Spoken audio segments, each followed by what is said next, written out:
farmers and ranchers and rural communities, and to discuss how the agricultural community can work together with the health and the medical community to improve the well-being of our kids and our families. Without President Trump's leadership, we would not have achieved the real and concrete success that we've already seen in making America healthy again. And today's report makes it clear that we really are just getting started. We're at a point where we must do something to correct the chronic health problems that Bobby so eloquently outlined and has done so for some time. When over 75% of America's youth between 17 and 24 years old are ineligible for military service because of obesity, poor physical fitness, or mental health challenges, you have not only a health epidemic on your hands, you have a national security epidemic on your hands. Over 350,000 American children have been diagnosed with diabetes. As Maha moms, I consider myself one with 4 children, teenagers, as one of those Maha moms across the entire country know, behind all of these statistics are mothers and fathers and sons and daughters and neighbors and coworkers. Since my confirmation as Secretary of Agriculture, we have been taking action on this front.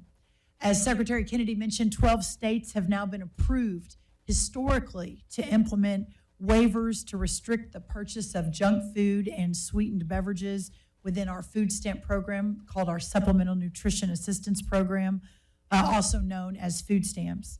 More have expressed interest, and I continue to call on all states.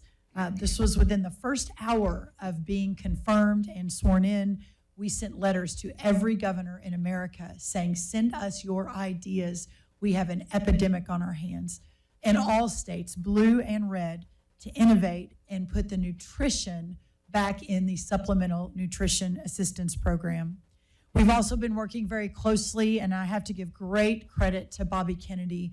Whenever we have an amazing ag producer, like most recently our dairy processors, who will voluntarily stand up and say, even though it's probably not great for our bottom line, we are in on making America healthy again, and we will no longer have, and we will begin to remove artificial colors from all products sold to K through 12 schools for this school year.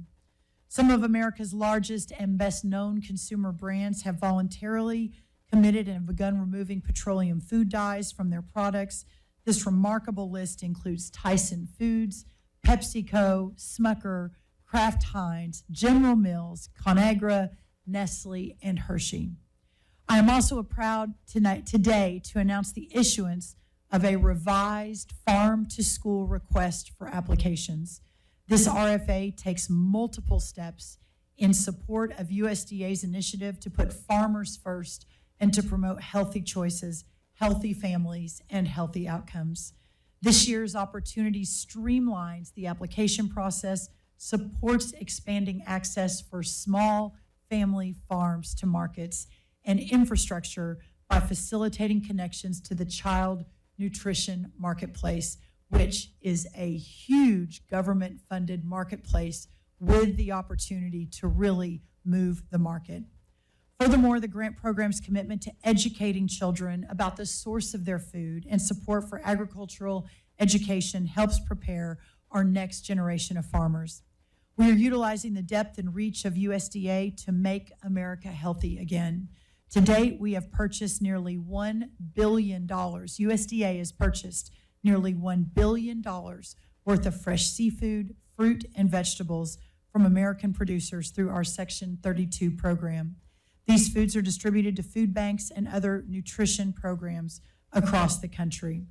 We'll continue to actively work with Secretary Kennedy in crafting the dietary guidelines, which will be out very, very soon.